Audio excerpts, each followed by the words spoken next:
There you go. Everybody, welcome to Straight from the Hip. Today we're going to talk about NCAA baseball. Yes, you heard it correct. NCAA baseball. And Coach seems to think they finally got it right in the NCAA football. Can learn a lesson from them. Damn right. Naomi, everybody, if you don't know what's going on with that, she didn't speak at a press conference on behalf of mental illness or other issues that may be going on. She got fined and she withdrew from the tourney. So we'll talk about that. A constant topic on our show usually is dumbass fans. Usually we just round it to dumbass parents, the DAPs, but now we got to probably do with the DAFs, the dumbass fanatics. So the NBA's dealing with a bunch of them. Then we can go on full NBA style. Is Trae Young the truth? Is he really the guy there? We're going to talk about the beautiful, wonderful, magnificent Los Angeles Lakers with Mr. Glass as they that's going to be down for the count. You got to be ashamed of yourself. Irv is going to get his moment because the Wizards got to win, baby. Woo! 4-3, baby. So we're going to talk about that a little bit. And Coach has a gripe to fill with one of the Sixers players, and he's going to talk about that for y'all. And then if Atlanta couldn't be no worse, Atlanta may do a dumbass decision and move Julio Jones on over to the Seahawks. So that could be a possibility. We'll talk about that as well. And as always, our segment, we give Travis his 60 seconds, and we're going to make sure he has that because he has some dumbass stuff that we don't want to talk about, but we're going to let him talk about. Some great news to talk about. But we don't have expertise in, so we're going to let him talk about it. Right. So we got a good show coming on up. Actually, we got a picture. Tom is going to be in Helen this week, so he's not going to be on the show. But he said he's out here representing for us out in Helen, Georgia. Yeah. Got his shirt on, doing his thing. So we appreciate it, Tom. If you came to any one of our events recently or for Coach's birthday week, you got a shirt and all that good stuff. So we got that popping for you. Also, we got some new logos that will be up on the Teespring store soon. Actually, I don't know what Carrie is at the moment, but her daughter actually made these logos. So here's one of them. There you go. Nice. For my new Straight from the Hip, and we'll get that up on the Teespring store soon. And then here's another one. We just went plain. I went plain for once. Just something regular, just something nice to put on there or put on the back of the shirt if we decide to do some different designs in the front. So there you go. Got a lot of stuff going on with you real quick. So after that, I'm going to go ahead and drop off. There, Jay. Let me see that picture of Tom. Oh, picture of Tom. Here you go. Let me see it real quick. Dude, I'm telling you and Tom and Travis need to go on Ancestry.com.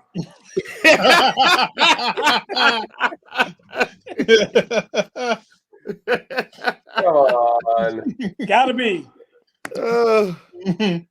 Gotta be. It's going to be a nice and easy show today because we're going to have a two-man crew until Miss Carrie gets on. We're going to have Big Herb. She just said she's on the way, Jay. She said I know. She's on the way. Yeah, I got you, but we're going to go ahead and start the show and get that theme music pumping for you guys. And yes, sir. Coach and Herb take it off. Me and Travis will drop off, and let's have a good show. All right, man. Appreciate you, Jay. Play the clock. Oh, you already know what it is, man. Ooh and Jay, they coming through. Straight no chaser. Straight from the hip. Straight from the hip, don't need no script, just need a microphone. My man Coach Boo gon' take you to the entertainment zone. They got the stats, the this and that to keep this show on point. And when we're done, we have some fun and rock this funky joint. So if you will, sit back and chill, give us a chance to show ya. If one of y'all would like to call, we'll talk just like we know ya. We take control, then start the roll, and then there ain't no stopping. It's time to dip straight from the hip. Hey, y'all, let's get it poppin'.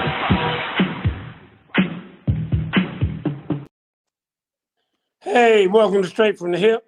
I'm your host, Coach Gerald Boo Mitchell, coming to you live from the beautiful Palace of Black Mania. With me today, with his Wizards gear, is the Urban Payne, all the way from Chocolate City, celebrating his one victory thus far The series is at 1-3. Everybody thought it was going to be a sweep, and we'll get to that here in a little bit. Big Irv, what's going on, man? Not much, man. Doing good. Listen, I ain't say sweep. 3-4. We coming back, baby. Big Poppy, yes. Look, man, I'm not feeling it, but like I said, definitely not feeling the comeback. And we'll talk about your quote unquote win here in a little bit. I don't know if it was more your win or their loss, but I'll take it however it comes. I'm not mad at you. I feel you. I feel you on that. Folks, Carrie should be coming along here in a little while, so when she gets here, Jason will let her in. Right. And we definitely want to get her thoughts on her Mr. Julio Jones, her guy. No. So we will definitely hear. Oh, there she is. There she is, just in time. Hey, Miss Carrie, how are you today? I'm good. How are you? I'm well. I don't have any internet at my house right now. Yeah, so like I was telling them earlier, it's amazing how you don't really miss that until you miss it. Right. Yeah. Right.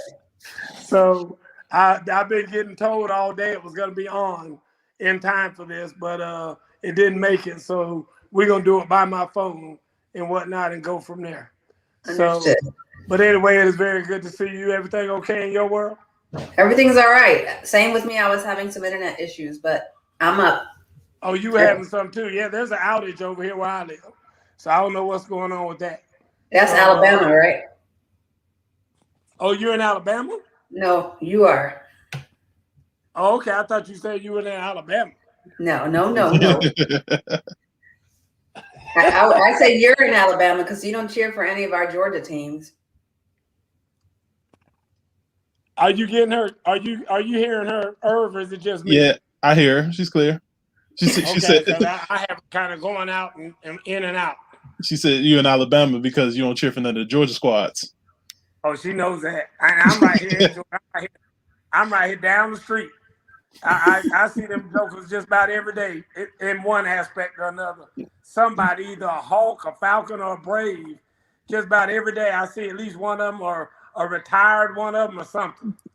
So I'm in the thick of it and can't stand any of them. So that's terrible. But anyway, moving right along, I just want to take a quick moment to discuss NCAA baseball. We don't ever talk about baseball on the show. I'm not a big baseball fan. Irv, I don't know if you're a big baseball fan or not. I look at the World Series and that kind of stuff. Surely Carrie is a Braves fan since she's such a homer and loves Atlanta, everything. I'm sure she's a Braves fan. But NCAA baseball has always been kind of intriguing to me because my alma mater is Vanderbilt University, and for whatever reason, the sport of baseball has been very good to Vanderbilt. I mean, they've won several national championships, got one of the top programs in the country. And so they were announcing the top 8 best teams the other day. And I listened to it, and I think the number 1 team is Arkansas. Mm-hmm. I think number 2 is, I can't remember the exact order. But I can tell you this. In the top 8, there are 4 SEC teams. Tennessee and Vanderbilt and Mississippi State, I think, are the other 3 teams in the top 8.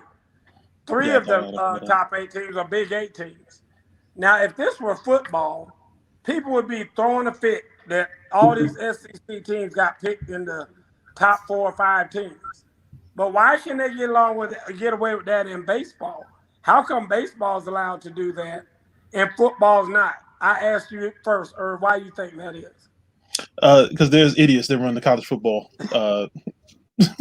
rankings. Basically, every single year we have some issues with the college football ranking.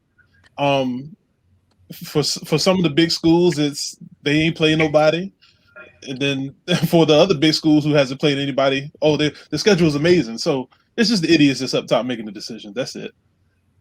I agree. What do you think, Carrie? I know that a number of the conferences didn't one of the conferences didn't play at all, right? And then a number of them only played inter-squad or within their conference. So I think it's all skewed this year. let's talk about it next year. Let's see how many SEC teams make it when the schedule is back on pack. I'm glad to see Georgia Tech did make it. They're a number 2 seed in the division. Yeah, I know Georgia Tech's in it, and you know, like I said, and Georgia Tech normally has a very good team, and I'm sure they'll do fairly well. It's like you said, and I know it's still. I mean, we might not want to think so, and if you go outside and if you look at you know, the basketball games on TV and the baseball games that are going on now, it doesn't look like we ever had a pandemic. I mean, the Hawks I know were sold out both nights that they were in there. I mean, it's been crazy the way that everybody now is really back at it. Irv, how were they in Chocolate City? Was it full? Was it to capacity? It was. I think they said 50% capacity, and we still 50%? Had idiots out here. But it's right now it's 50%. They were thick up in State Farm Arena the other night because they said it was wall to wall in there. I mean, totally packed. So like I said, but Kerry just brought up a good point in that, you know, we're still kind of in a pandemic year. So maybe it's an anomaly and whatnot. So we'll roll with that anyway. If you look at LSU and Alabama got in with losing records. They're under 500. Really? Okay, well, I didn't know that. So that's a good point. So anyway, well, it's an interesting year, but that's a great observation, Kerry. So anyway, moving right along. All right, let's go ahead and talk about Naomi Osaka.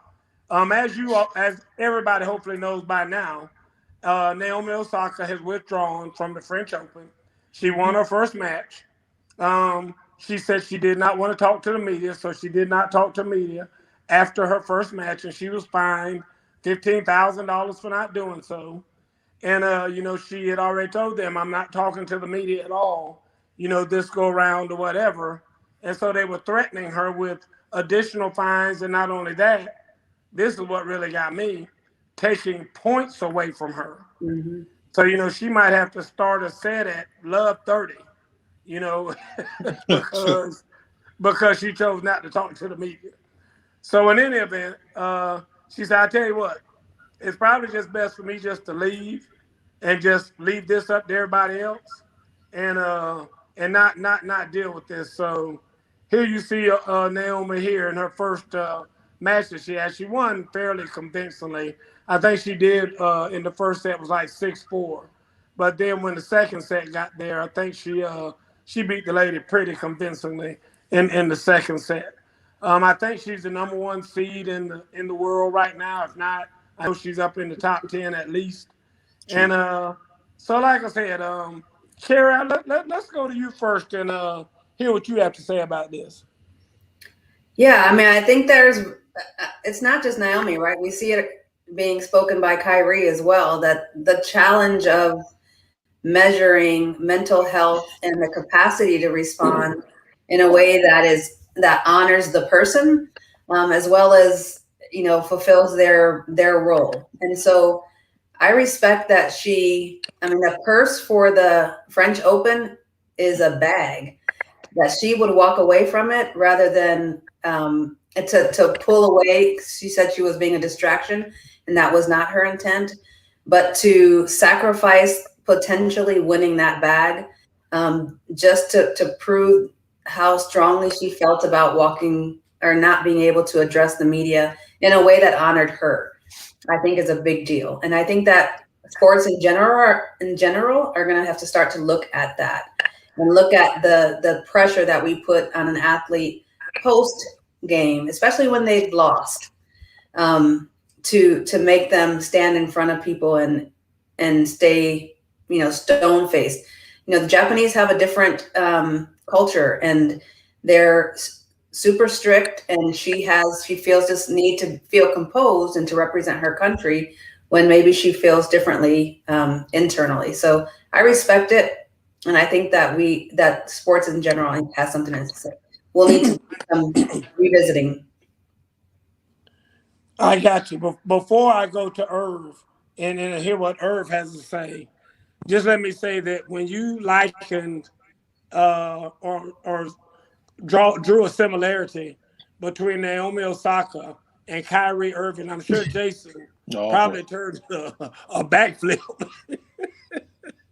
because Jason would say Kyrie just crazy as hell. He is. And I'm sure Lord. that when he pops out toward the end of this thing, he'll have plenty to say about Kyrie because he knows that he's a big Kyrie fan. So I'm sure that Jason will have a few choice words about Kyrie's craziness. What Lord say have you mercy. about this Naomi Osaka incident? So I can kind of speak coming from my perspective as well, because she basically suffered from a situation that I kind of suffered from as well. Whereas if I'm in front of a lot of people trying to play my sport, I'm focused and I'm fine. But if you sit me down in front of a bunch of people and I have to speak, I'm like stuttering, I'm looking around, I can't breathe. Mentally, I'm not all the way there. And it kind of took me like a good 10, 15 years just to break out of that. So, and to think she's at the age where when I had situations like that, my anxiety was to the point where I didn't even want to stand up in front of people. And at least she's at least doing something, you know what I mean? But I always tried to think about things from a personal perspective by not giving a strong opinion about how I would handle it, because we can't look at it through our perspective because we are not her.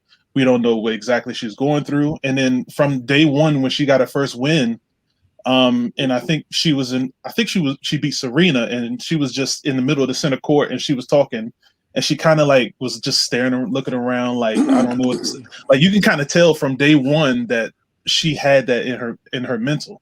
So like, for me looking at this 3 years later, I'm looking at it from the perspective as, God, that was me.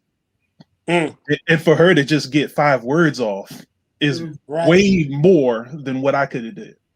Wow. So I don't want to say that she's doing this just because she wants to change some rules or something like that. Maybe she can do it to where like she's not in front of the TV.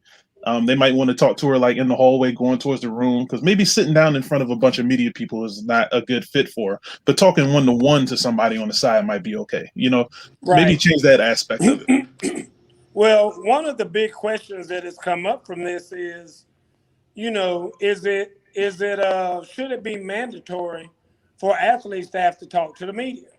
And let me give a little perspective on this, in that when I was playing football at Vanderbilt University, and I was one of the better players on our team and would get interviewed after every game just about.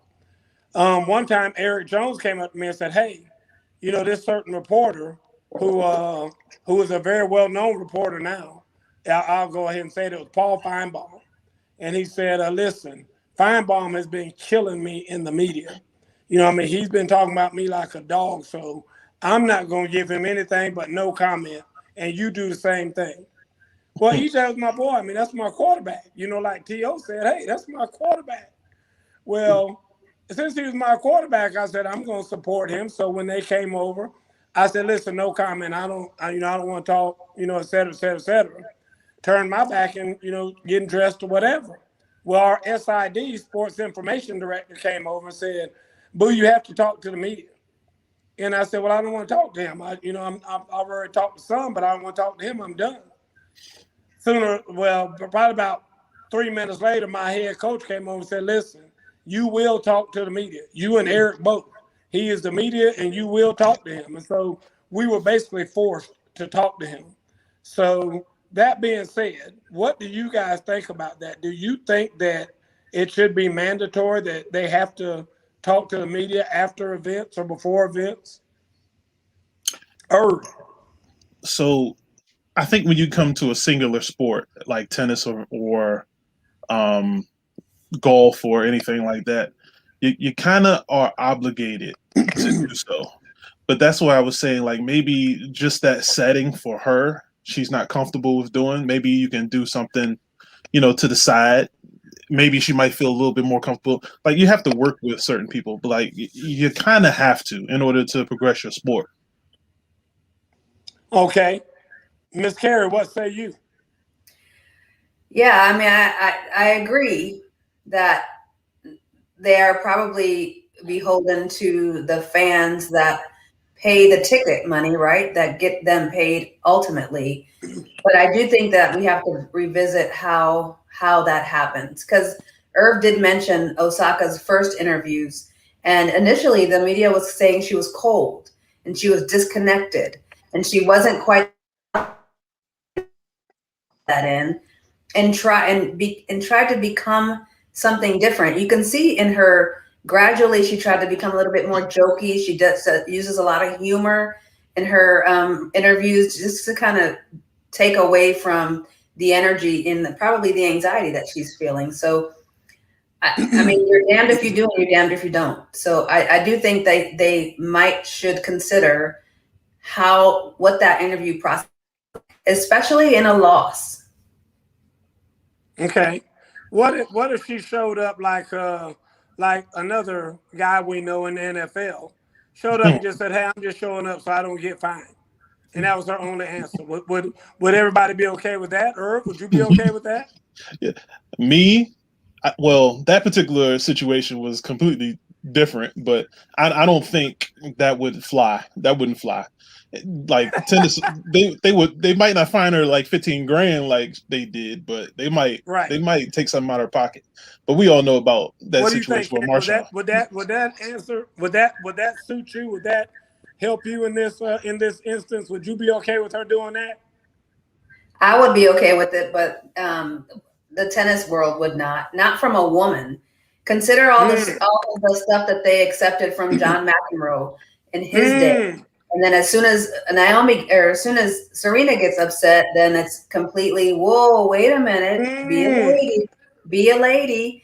And then when she walked off at her last interview, Serena, because she was tearful, because somebody asked her, "Is it time to hang up the boots for you?" And it made her like, "God, lady, I'm out here busting my ass." So she walked off in tears, and we heard about her tears for days, because you can't be emotional, you can't be stoic, you can't. If you're stoic, they call you cold, like Osaka. I mean, you just can't win. Well, there's a rule, there is no crying in tennis. There is no crying in tennis. Yeah. Listen, anytime I see stories like this, this is my viewpoint on the whole matter. I always wonder to myself, where is her daddy? Because if that were my daughter and she was going through all this, I guarantee you all them media people know who I was. I would be just like Venus and Serena's daddy back in the day. Was it Richard, whatever name, man? I would be all over the media about my daughter. I'd be like, listen, my daughter came out here for y'all punk asses trying to allow you to put on a damn tournament. I tried to make her stay her ass at home anyway. I would have gone left about my baby being subjected to all that nonsense and fines and threats and all this other foolishness. And now they want to backtrack and say, "Oh, now that we know what it is, let us act like we're human beings." And now we want to be supportive and we want to help you in any way that we can. I'd be like, "Oh, y'all can go to hell." That's what y'all can do for me, because you don't have to know what's going on. If she don't want to talk to the media, she don't want to talk to the media, period. I mean, that's the bottom line. She's out here playing. That's what you pay her to do. You don't pay her to talk to the media. You pay her to come out here and play tennis. That's what she's here for. Dude, I lose it sometimes when I see stories like this, because even not knowing why she didn't want to talk to the media, I didn't have any problem with that. And that's just me. I mean, that's my personal feel about it.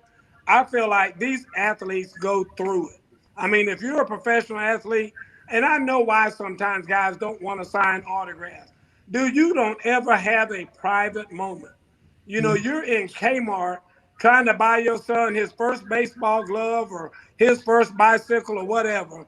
And all of a sudden people show up and want you to sign autograph. Like, dude, I am like having a moment right now with my kid here, and y'all just don't even give a damn. Y'all done pushed him all the way to the back. I don't even see him. I see 20 of y'all. I can't even find my child. Y'all done moved him way to the background there. Wow. And I mean, that's what they do. So I'm always thinking when I see these things, Where's her daddy? Why isn't her daddy out front?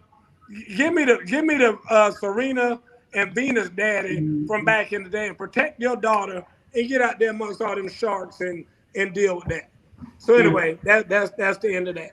So moving right along, we're gonna talk now about we're gonna go ahead and talk about NBA basketball. This is the way I kind of turn it over to Irv. I'm gonna let him go ahead. You know what? I'm gonna let you run with it in whatever order you want to run with it in. I'm gonna do that. I see you already got your hands all greased up and everything.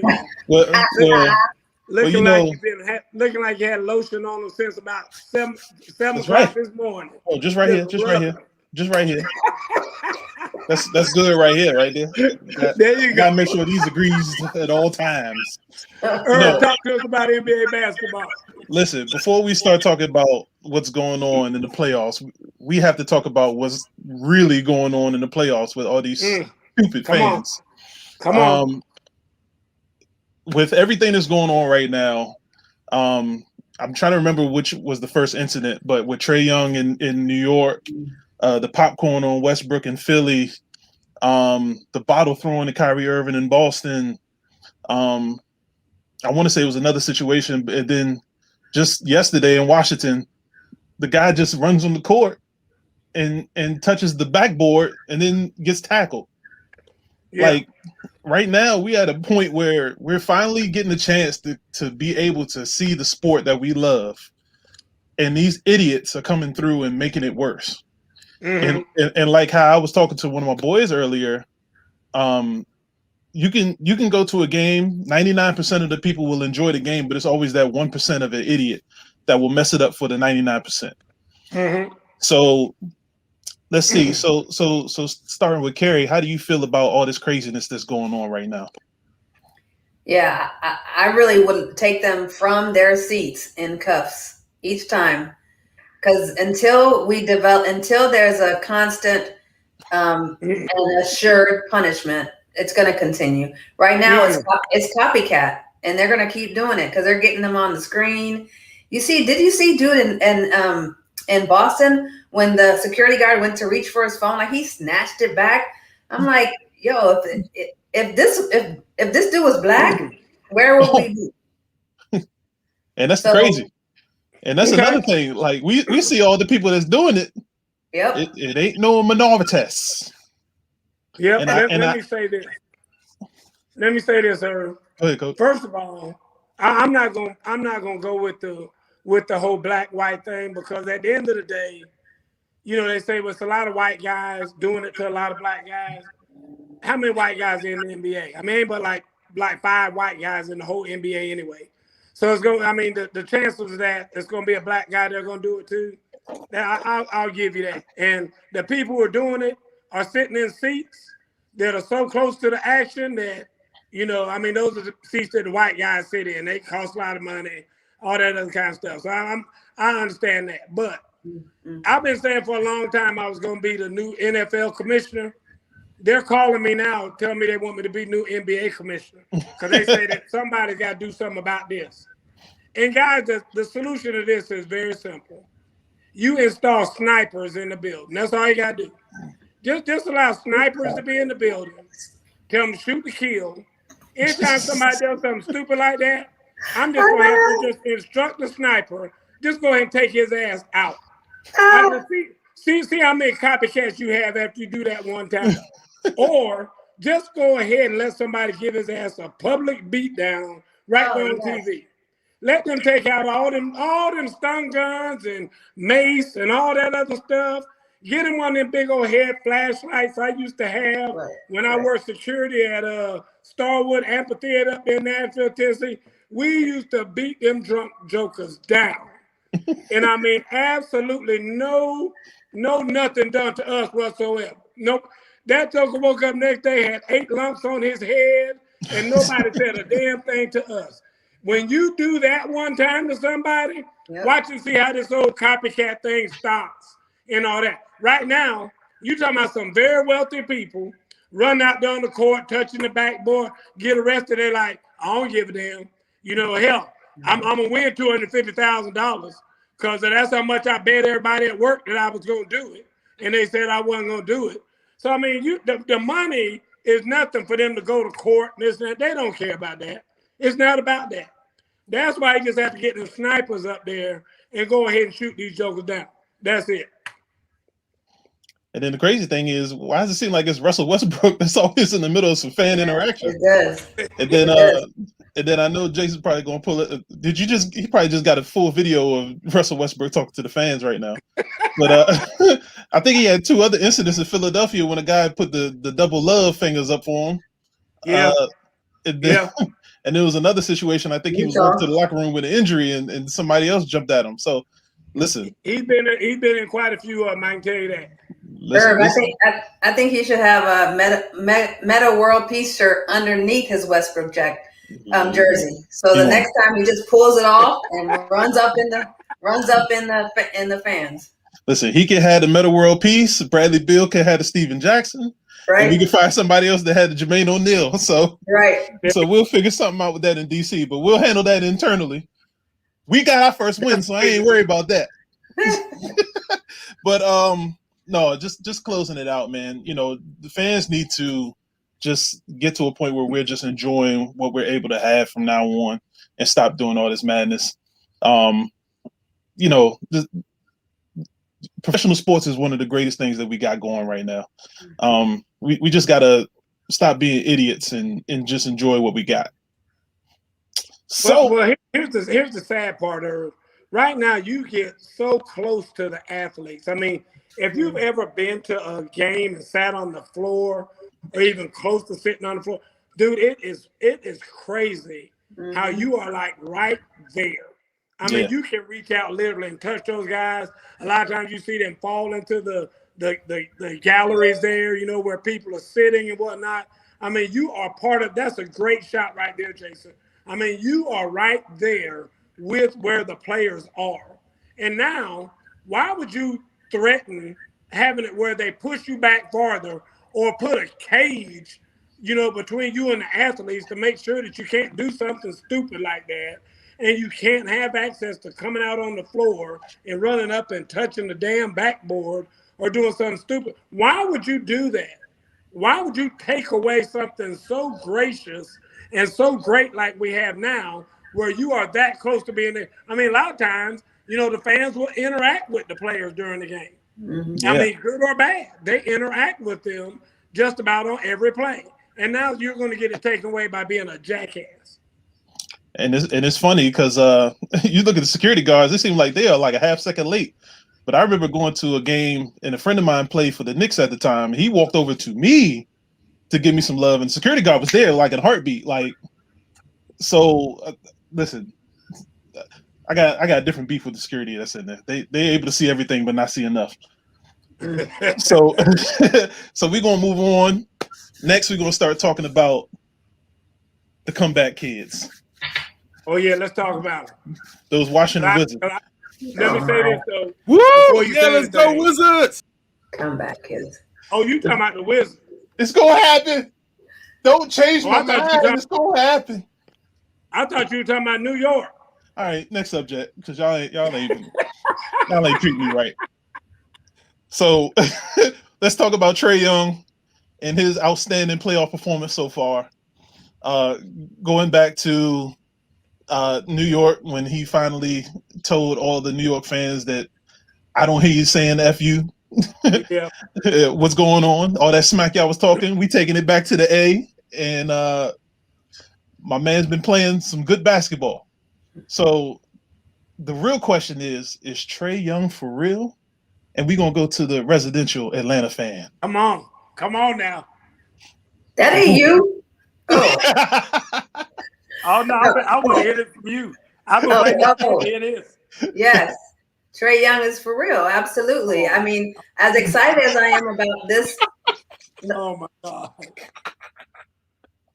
As excited as I am about watching this series, I'm more excited. I don't expect we're going to win the championship, right? So I'm more excited to see what we're going to do next year. No one really know. That's just where I'm at. Yes, he's for real. Come on. What else does he need to prove? He's in the top 4, right? Oh my God. Top 4 what? for his playoff performance and his first playoff performance. Why don't you like him? Is it his hair? What is He's in it? the top 4 what? Was he in the top 4 what? You say he won the top 4 best players in the game today? No, to have the stats that he has in his first playoff. Oh, Lord, here we go talking about some damn stats. Oh, my God. That's what, okay. Yes, he is for real. You asked me a question. Yes, Trae Young is for real, and he's proven it. Where were you cheering for New York? What happened to them? What happened to your most improved player of the year? He's still outside the gym. I'm cheering for whoever plays against them damn Hawks. That's who I'm cheering for. Whatever they got on their jersey, that's what I got on mine. That's what I'm telling you right now. Here we go. Who I got to go buy the next shirt for? Because I'm ready to go do it. It's going to be the Wizards, man. No, it ain't going to be no damn Wizards. I'm glad I won't have to buy one of them shirts. Jump aboard, baby. It's happening.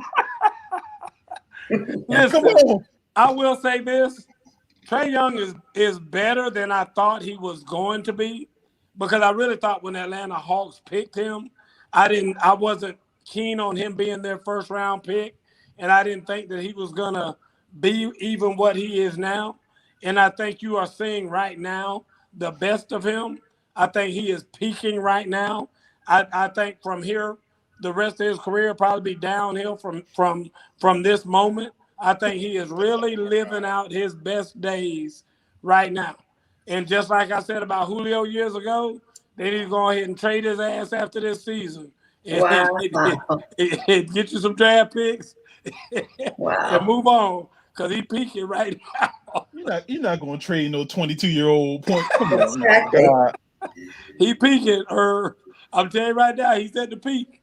So, but anyway, I mean, don't get me wrong. I'm gonna take my hats off to the Hawks, because you have to, because and I listen. I wish that New York was good. New York is so bad.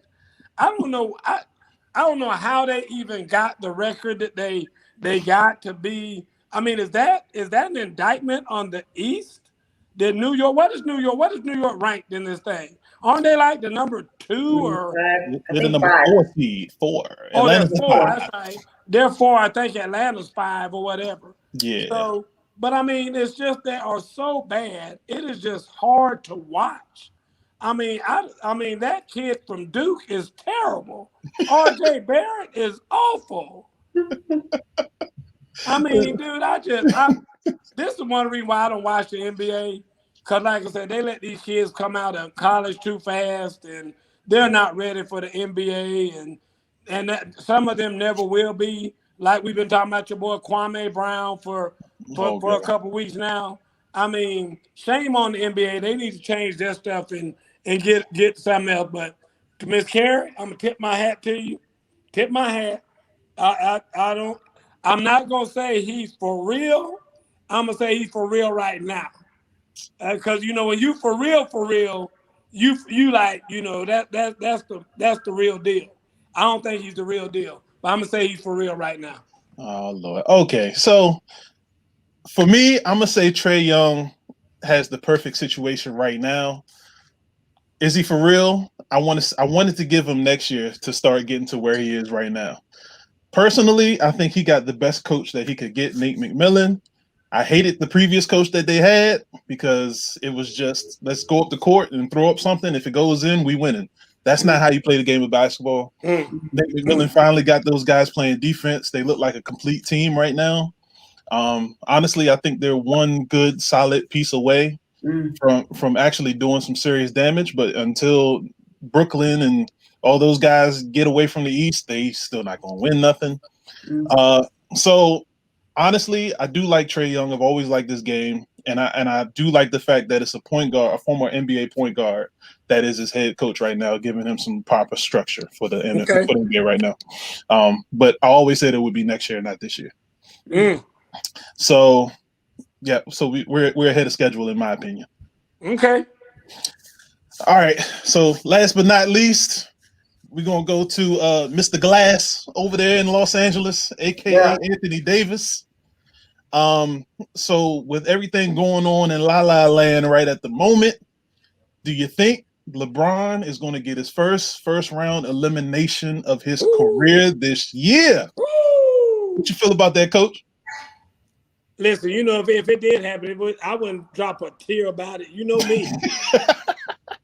But I will say this: I have become more of a LeBron fan, if you will. I hate to use that word fan. Well, I hate to use it because of what it's become today anyway. But I would never be a fan of LeBron. But I will say this. I'm less of a dejector, let me put it that way, of LeBron. Because I think he is having to battle through a lot. And if he is able to somehow fight his way out of this thing now, I will say this. The Phoenix is playing some ball. Between Devin Booker and Kerry's little boyfriend, I mean, they got a little thing going on over there in Phoenix. I mean, I'm telling you right now, I just I like what I'm seeing out there, but it's not just those two. I mean, that whole squad is playing some ball, and I like the way to see I like the way I see them playing. They are doing a very, very good job, and if anybody's gonna put them out, I mean, I can see these guys putting them out.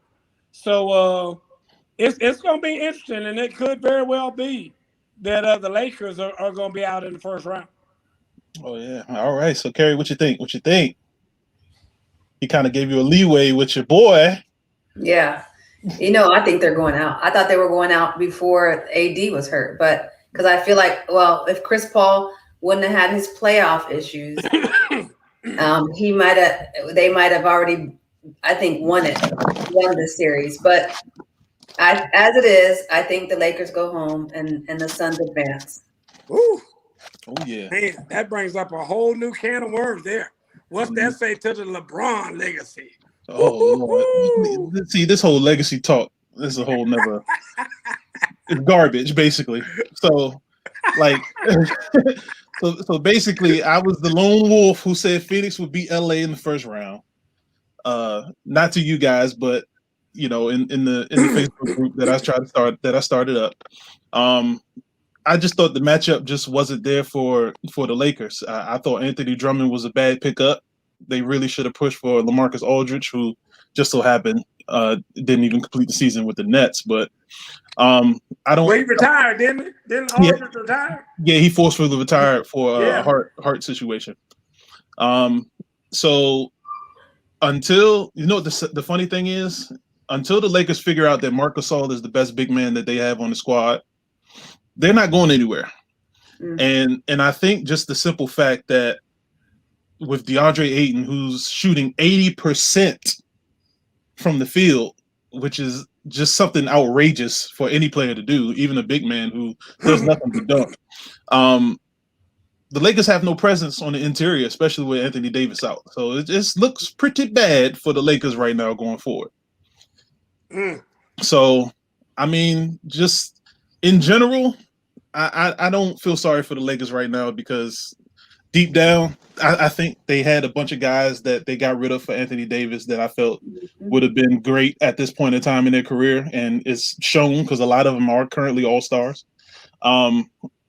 So, me personally, welcome to your first round loss, LeBron. Don't feel sorry for you. Wow. Sorry for you. I don't think it's gonna be so. I think LeBron's got a little bit of magic left. I don't think he can take him to the chip, but I think he can get through the first round. Yeah, he's gonna have to do too much. He's gonna end up hurting himself like AD did. He might, but I'm saying that, like I said, he gets him through the first round, but he might hurt himself in the process. They're not gonna make it all the way. I just don't think they're healthy enough. I don't think him or AD are healthy enough or young enough. I mean, LeBron's not young enough to have that kind of run in him, I believe. But I think they make it through the first round. Okay. All right. So we're gonna slide back over to the football talk. So no, we're not. No, we are not. What? We are going to talk about the doggone Philadelphia and your boys game because this is my whole thing. And I tried to slide. I'm gonna get this out. I tried to slide. Jason, I talked about this earlier today. I couldn't even watch the damn game because, dude. So the game that we win, you can't watch? I can't watch Ben Simmons shoot free throws.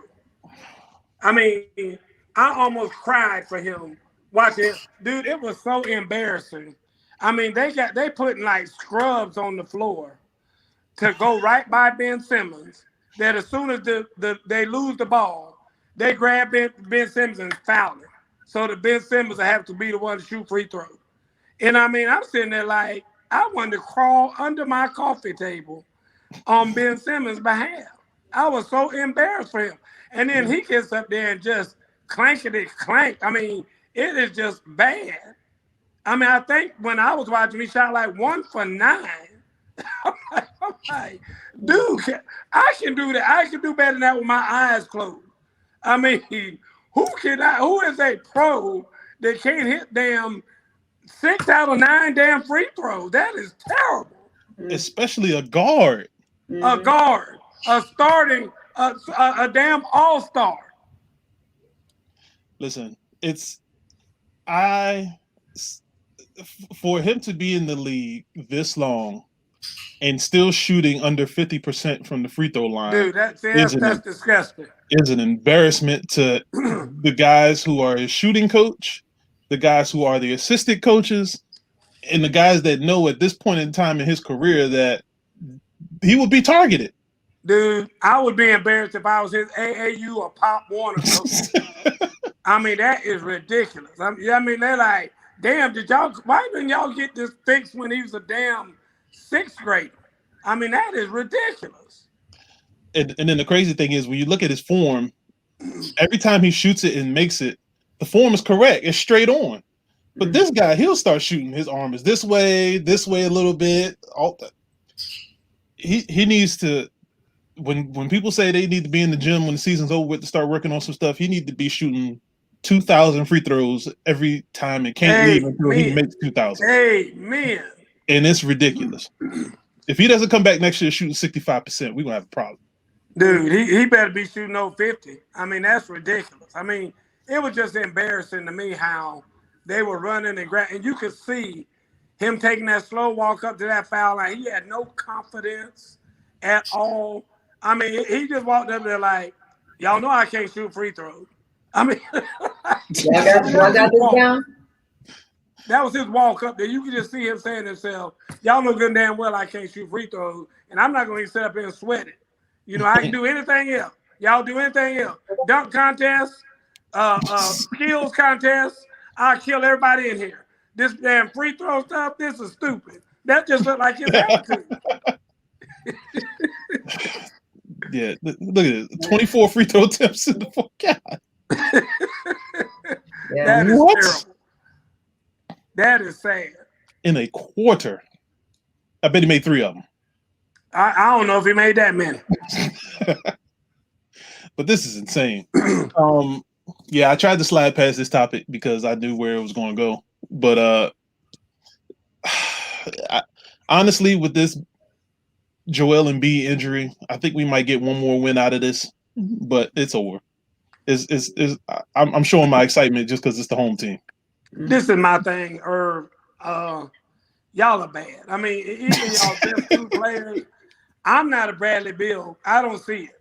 I mean, really? I know he's supposed to be a 2. I know he's supposed to be, you know, the best, second best guy, whatever. You know, with Russ being 1, dude, I don't see. I'm not feeling the whole Bradley Beal thing. I'm not feeling that love. I don't. Yeah. I didn't see that. I didn't see him being that guy. You know, like Jason and I talked about earlier, kind of like Paul George. Paul George ain't that number 2 guy for me either. You know, I mean, everybody talks about Paul George with your boy Kawhi. I don't know why Kawhi wanted him. I mean, shit, I don't want him. I wouldn't pick him for nothing. I wouldn't pick for a pickup game. And the same thing with Bradley Beal. I'm not that guy for Bradley Beal either. Ooh. Oh man, that hurts my feelings. That you know right Russ, here. I'm with Russ. I'm down with Russ. But you're down with Russ, but not Bradley? I can't be down with Bradley. Bradley Beal's not my guy. He's just not. Okay. Not. Let's throw this scenario your way. Russell Westbrook jump shot or Ben Simmons free throws? Who you choosing? Ooh. I'm gonna go with Russell's jump shot. Either way, we losing. So yeah, I know, but I'm still. I enjoy watching Russell's jump shot more than I watching Ben's free throws. because them free throws are just terrible. Look, either way, somebody got to close that door because there's a breeze in the stadium. That's what it is. Somebody tell that man to shoot him underhanded or try something. I mean, do like Rick Barry used to do. I mean, do a little granny shot. I mean, give me something. Show me some effort. Show me that you're trying something different. I mean, just going up there and bricking is just ridiculous. You get the bumpers around the rim like a bowling alley. Something. I'm trying to. I don't know. Well, here's a question, Herb, and I'm asking you this because you're the basketball king. Okay. Why didn't Doc Rivers take his ass out? That's an interesting question. I think me personally, with it being a 1-point game when they first started doing it, he would have been out. No hesitation. Especially since you got guys on your bench who are great free throw shooters. Like 80% plus. Like Tobias Harris is number 10 in the league free throws. Seth Curry, hello Curry. I mean, you got so many guys that's on your bench. You even got. I would rather put Dwight Howard on the free throw line over Ben Simmons, and he's missing. But he made more than Ben Simmons did day before yesterday. Yeah, I didn't like Doc's discussion when the media asked him about that. He's like, take Ben Simmons off the floor. I mean, he's one of the best basketball players. Luke, that's not what we're talking about. Yeah, we're talking about strategically. He is losing you this ball game because they're running to him, they're sprinting over to him, two people grabbing him by both arms and yelling at the referee to call the foul so that they can get him up to the line to miss so they can get the ball back. And you have to figure out how to fix that. So question to both of you guys. With Embiid being injured with the knee injury, and I'll start with Kerry. Does it look good for the future for him? I think he's another. I mean, he's not far off Porzingis and AD. He's always hurt. Ooh. So I mean, I don't know about these, super huge dudes who have to run the floor and play the way. I mean, the game has changed a little bit, right? It's not like Shaq sitting down waiting for the ball, or Robinson waiting for the ball and just kind of throwing a layup. Now they're running and they're having to do, like, I think it's too much for that body frame, it appears anyways, to manage, because they're not able to stay healthy. And so I would not invest. I think that process might be over. And then you brought up Robinson, a lot of those older guys. The one thing that's different from the basketball game maybe 15, 20 years ago is the fact that a lot of the big guys didn't have serious body fat weight. Like, you look at a lot of these guys, like you look at Embiid, he's a big dude, but he's like, he got weight on him. Right. Yeah, and he lost a lot of weight this year. Yeah, he lost a lot of weight too. But I don't have an argument with Anthony Davis because he's a string bean. He still gets Mr. Glass 2.0. Right. But yeah, like I think it's gonna be a problem just because a lot of these big guys is getting hurt, and a lot of the teams that these guys are on are heavy big man focused to win with the interior. So if a guy like Embiid or the Joker or any of those guys get hurt, they're basically just done for the year. Right. Why do they have to play 82 games? That's all I want to know. Why not? Why? Never was a problem before. They ain't play 82 this year. Yeah, but like you just said, these dudes are getting bigger now. I mean, having to carry them bodies through an 82-game season is tough. It ain't like everybody built like Kareem Abdul-Jabbar used to be built, and them guys that were long and skinny. Now, like you said, you got these big old jokers like what's your boy in New Orleans? Oh, Zion. Zion, thank you. Yeah. I mean, he's gonna have to lose some body fat. 82 game season gonna be tough. Yeah. That's the main guy that's gonna have to lose some body fat as soon as possible. Yep. So, Coach, you want to get to your boy Julio? Yeah, man. We're gonna finish up the show here, and we're gonna let Miss Carey have her talk here. I know she's done with Julio. She probably won't even talk about Julio because she's a true Falcon fan. The best player in Atlanta Falcon history, who they didn't want to trade. And I'm look at that face she making. She's like, man, get that up. We done talking about that. You don't even want to discuss it. Once he said he was done, he told us, Shannon Sharp, on the show, I'm done. I'm out of there. Miss Carey said, I'm cutting ties with Julio. He's gone. Julio is out of my heart. It is over between Julio and I. So She got the anyway, scissors and went to the garage. but the rumors are that Julio might be going to play with Russell Wilson in Seattle. So, Miss Carey, we're going to start with you. What do you have to say to that? First of all, I told you I don't wish the man any ill will, but I cheer for the Falcons. I don't cheer for Julio Jones. I cheer for the Falcons. So he leaves the Falcons facility as another player. He's no longer a man that I cheer for, but I wish him well. I don't think that. I mean, I hope if he goes to the Seahawks, you know, I hope they win some games. But for me, Seahawks find a way to lose. Like they just find a way to lose. So I don't know if it's because Russell Wilson is pushed to the limit on every play, and maybe having somebody like a Julio Jones will change that. It'll be interesting to watch. Well, I know why you think that the Seattle Seahawks find a way to lose, because you have learned that from watching your damn team, the Falcons. I mean, who finds a way to lose more than the damn Falcons? You got to. I'm not denying that. These jokers gave up a damn Super Bowl.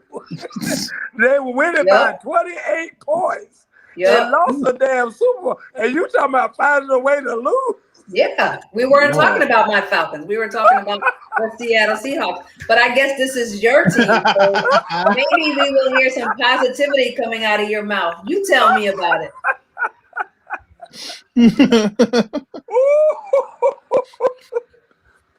What you got? First of all, I really hope this doesn't happen because we got to play Seattle this year. You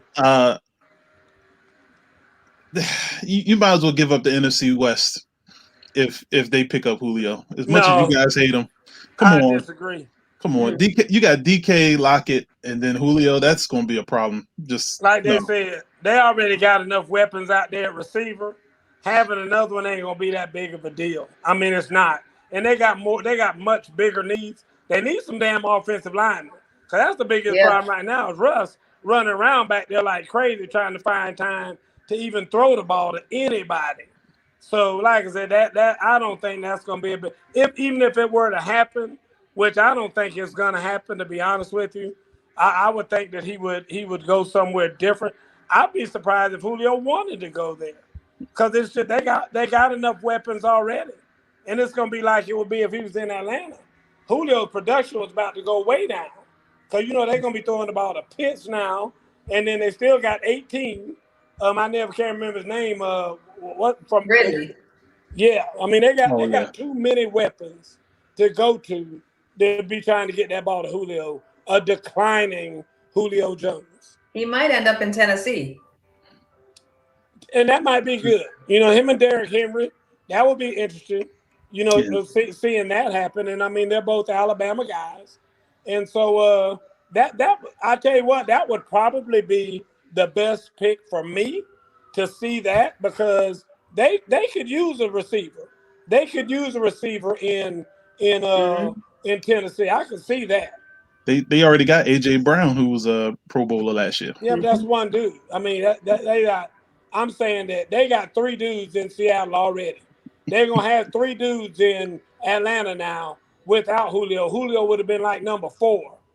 I mean, they got people. But like I said, you know, I think that Tennessee might have one guy, but I don't think they have a fleet of receivers. They got one of the best runners in the game right now in Derrick Henry. It'd be nice to be able to complement that passing game with another guy. 100%. So, all right, Jay, come on in and let's get Travis's 1 minute of jump. Oh man. Yeah, here he is. Oh my God. Oh man. All right, let me go ahead and take my headphones off. Hey. You had to do him like that. You didn't have to do him like that. Travis, what's going on, baby boy? I'm doing well. It's always we pick on Travis, but it's always good to see him on the show. Travis, come on through the clock. You ready? Jay, you I'm got the ready. clock ready? All right, clock Manchester City. starting Manchester now. City. Yeah, so on Saturday, last week I spoke about the UEFA Champions League game, the final between Manchester City and my team, Chelsea. And wouldn't you know who won the pony? Chelsea wins 1-0 in a exciting, fantastic game.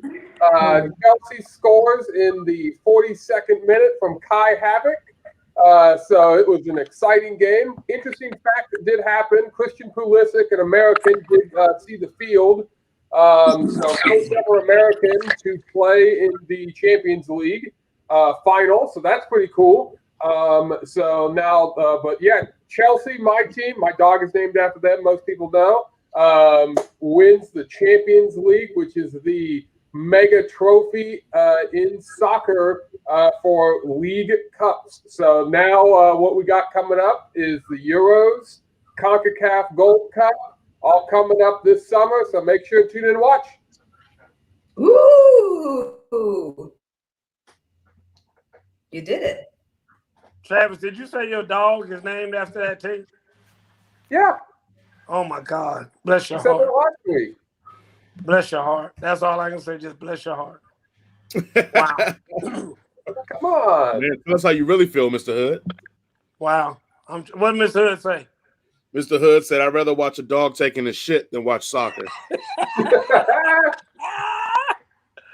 Oh, that is too funny. Just for 42 minutes for a team to score a single point. I'd rather watch 6U YMCA basketball. Yeah, I'm not big on. I just can't. And I try, Travis. If for nobody else, for you, I try on occasion to watch it. And then just when I'm like, okay, maybe I can watch this, I see somebody not even close to getting kicked fall down and start flopping and all that other shit, and I'm like, I can't watch this. I won't watch this. Hey, Irv is asleep. I've told people in the past that aren't big soccer fans that if you would like to be, you need to find a team. That makes watching soccer so much better. If you're just not watching, if you're just watching just to watch, yeah, it's probably not the best. Oh, wake up! He's done.